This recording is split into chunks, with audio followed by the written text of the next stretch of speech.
नमस्कार दोस्तों, उम्मीद है आप लोग अच्छे से होंगे। अगर आप इस चैनल पर नए हैं तो कृपया इस चैनल को सब्सक्राइब कर दें, बेल आइकन नोटिफिकेशन पर क्लिक कर दें और वीडियो को लाइक एंड शेयर जरूर कर दें ताकि समय समय पर आप समक्ष और भी बेहतरीन वीडियोस बनाने का हमें मौका मिलता रहे। और दोस्तों, माननीय सुप्रीम कोर्ट ने 29 मार्च 2023 को 8 जजमेंट्स हैं वो प्रोनाउंस किया है। आइए हम कुछ जजमेंट पे थोड़ा सा रोशनी डालते हैं कि इस तरीके की जो जजमेंट्स हैं वो आई हैं। ये एक रिपोर्टेबल जजमेंट है। पहली जजमेंट जो है वो एक रिपोर्टेबल है, जो कि जिसमें एक इंट्रोलोकेटरी एप्लीकेशन है वो फाइल की गई थी number so and so of 2023, जो कि writ petition number so and so of 2022 की थी, और जिसमें petitioners versus union of India and others एक रिस्पोंडेंट्स थे, जिसमें union of India and others जो रिस्पोंडेंट है, इसमें यूनियन ऑफ इंडिया ने एक एप्लीकेशन मूव की थी जो कि यहाँ पर एप्लीकेंट बताया गया है, और यूनियन ऑफ इंडिया को उनकी तरफ से मिनिस्ट्री ऑफ कोऑपरेशन है, उन्होंने एक एप्लीकेशन मूव की थी। और वो इंटरलोकेटरी एप्लीकेशन उन्हीं जो रिट पिटीशन पेंडिंग है, जो रिट पिटीशन जो है उसमें डाली गई थी। अब इसका स्टेटस नहीं बताया गया रिट पिटीशन का क्या है, और मिनिस्ट्री ऑफ कोऑपरेशन ने एक डायरेक्शंस मांग की थी इस एप्लीकेशन में। प्रेयर ये थी कि जो 5,000 करोड़ रुपया है, जो कि अनयूटिलाइज्ड अमाउंट है 23,937 करोड़, जो कि एक कंपनी और सेबी रिफंड अकाउंट था, वो डिस्पर्स कर दिया जाए ताकि अगेंस्ट दी लेजिटिमेट ड्यूज जो है डिपॉजिटर्स के, जो एक company group of corporate societies हैं। तो जिन कंपनी का जो कॉर्पोरेटिव ग्रुप ऑफ सोसाइटीज थी, उनको डिस्पर्स करने के लिए 5,000 करोड़ रुपया की जो है उन्होंने प्रे मांगी थी। जो अमाउंट था 23,937 करोड़, जो लाइन मतलब जो उस अकाउंट में पड़ा हुआ है।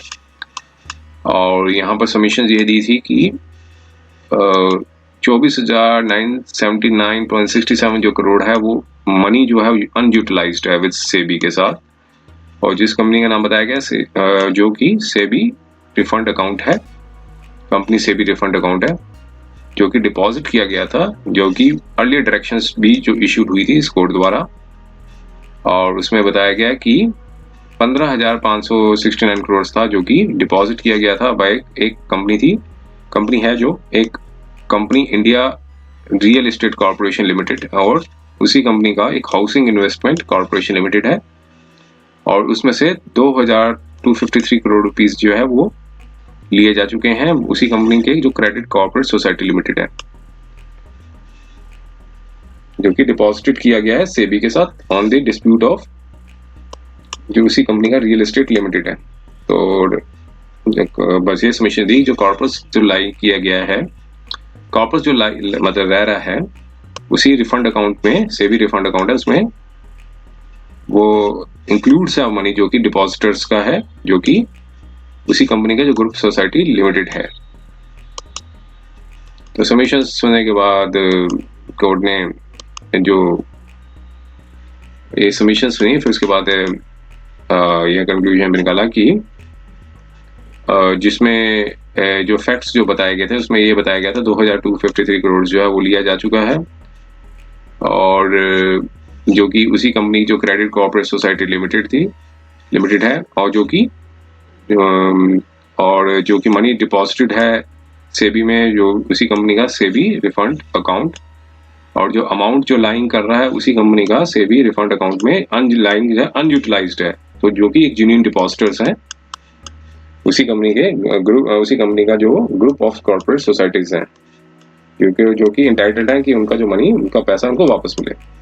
तो यहाँ पर जो बताया कि एप्लीकेशन जो है वो रीजनेबल है, और जो कि एक लार्जर पब्लिक इंटरेस्ट पे जो जेन्युइन डिपॉजिटर्स हैं उनका पैसा उनको डिस्पर्स कर देना चाहिए।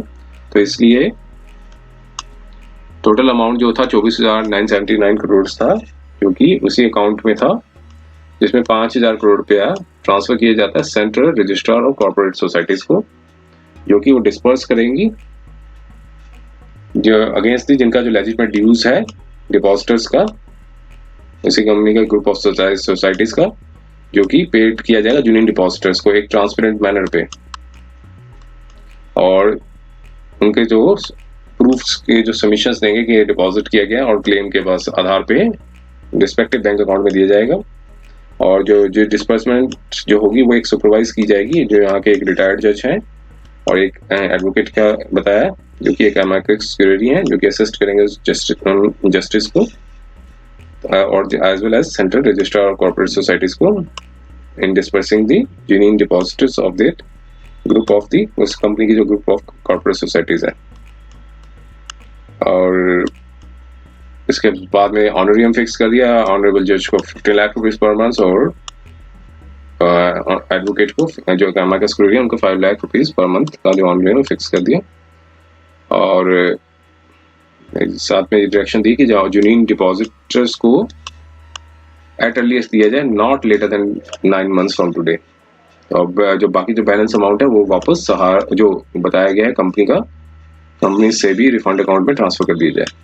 इसी ग्राउंड्स पे जो अपील है उसको डिस्पोज कर दी। आइए हम दूसरी जजमेंट पर चलते हैं। दूसरी जजमेंट माननीय सुप्रीम कोर्ट ने क्या बताई थी उस पर हम देखते हैं। और ये दूसरी जो जजमेंट है ये एक क्रिमिनल अपील मैटर से रिलेटेड है, जो कि एक रिपोर्टेबल जजमेंट है, जिसमें क्रिमिनल अपील नंबर 1910 ऑफ 2010 की है, जिसमें अपीलेंट्स वर्सेस स्टेट ऑफ महाराष्ट्र है। यहाँ पर कन्विक्शन हो गया था और सेशन कोर्ट ने भी कन्विक्शन कर दिया था हाई कोर्ट के ऑर्डर्स के अगेंस्ट में। यहाँ पर अपील फाइल की गई थी और यहाँ पर कई ग्राउंड्स उठाए गए थे कि एक तो ऑक्यूलर जो एविडेंस है वो रिलायबल नहीं है, उसमें इनकंसिस्टेंसीज हैं।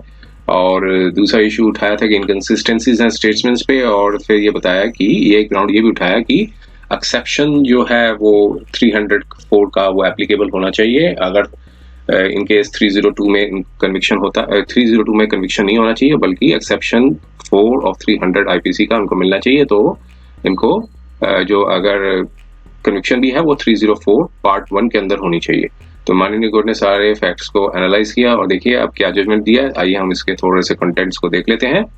और यहाँ पर जो स्पेशली बनाई थी कि 2 कन्विक्ट पर्सन थे, उन्होंने जो जजमेंट थी 2/3/2009 की, जो high court of Bombay judicature at Bombay थी, उसमें क्रिमिनल अपील नंबर 100 जिसमें हाई कोर्ट ने डिसमिस कर दी थी क्रिमिनल अपील और एडिशनल सेशन जज के जो ऑर्डर था उनको कंफर्म कर दिया था। और यहाँ पर पनिशमेंट थी 302 के अंदर उनको और 34 आईपीसी में सेंटेंस दी गई थी, लाइफ इम्प्रिजनमेंट और फाइन ऑफ 1000 रुपीज। और प्रोसिक्यूशन का ने अपना केस बताया था कि कुछ जो फाइट हुई थी, एक फाइट प्रोसिक्यूशन का बताया कि फर्स्ट इंफॉर्मेशन रिपोर्ट थी वो फाइल की गई थी 1/4/2001 में, और जिसमें फर्स्ट इंफॉर्मेंट थे उन्होंने चिट चैटिंग की थी विद फ्रेंड नंबर जो डिसीज्ड के साथ, और अपीलेंट नंबर 2 ने अकॉम्पनी किया था अदर इंडिविजुअल्स के साथ, वो जो जा रहे थे, तो फिर उन्होंने डिसीज को अकॉस्ट किया था और फिर वर्बल अल्टरेशन हुई थी। और उसके बाद जो अपीलेंट नंबर 1 और 2 अदर को एक्यूज थे जो कि ट्रायल कोर्ट ने एक्यूट कर दिया था, वो उनके साथ वो स्पॉट पे आए थे और फाइट इशू हुई थी।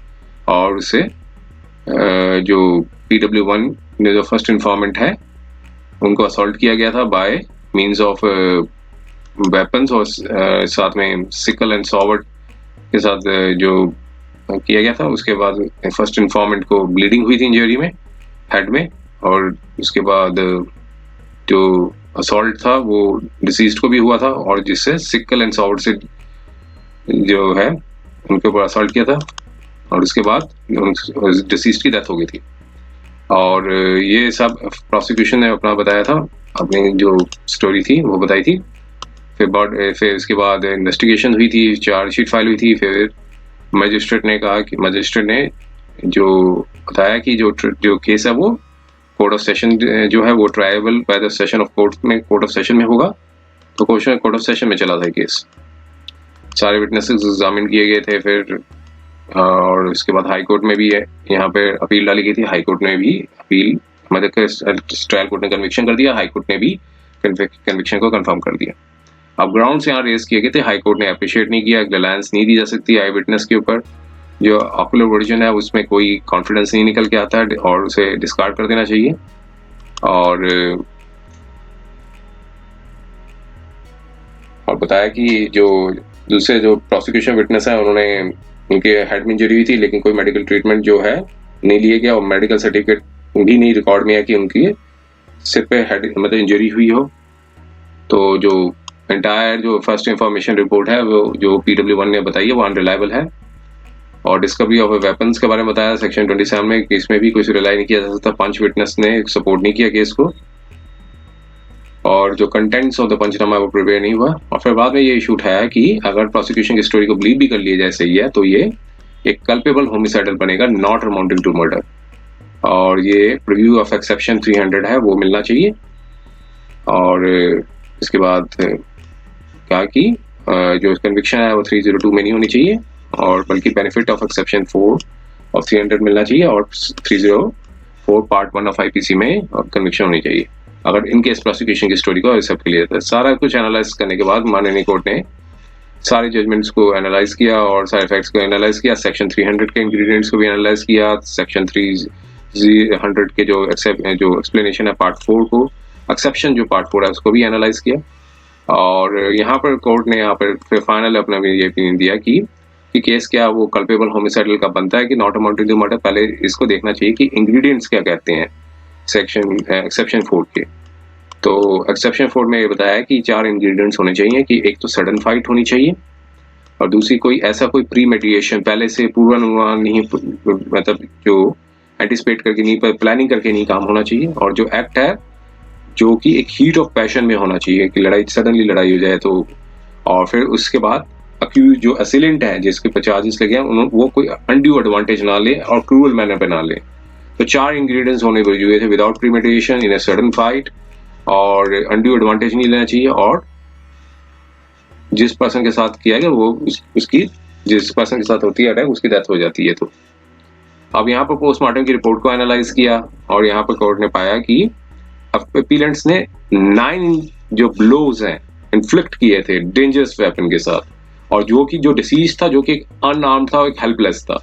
तो ये केस जो फॉल करता है क्लॉज 3 ऑफ सेक्शन 300, तो ये नेसेसरी नहीं है कि ऑफेंडर्स की बेशक उसकी मंशा डेथ मतलब डेथ करने की हो जाना हो, या फिर उसकी मंशा हत्या करने की हो जाना हो। तो यहाँ पर इंटेंशनल बॉडी इंजरीज भी अगर दी जाए जिससे डेथ हो जाए तो वो भी ऑर्डिनरी कोर्स में, तो ये भी उसमें जो है क्लॉज 3 के अंदर आएगा। तो यहाँ पर केस कोई बनता नहीं है, मेरिट पे नहीं बनता, तो ये अपील को खारिज कर दिया और कहा कि अगर बेल पे है तो बेल बॉन्ड मतलब जो है वो सरेंडर करें ट्रायल कोर्ट में विद इन 2 वीक्स, और उसके बाद जुडिशियल कस्टडी में भेज दें, और ताकि बाकी जो सेल सेंटेंस इम्पोज की है तो ये था पार्ट 2 जो मतलब sorry second video second judgement के आधारित है।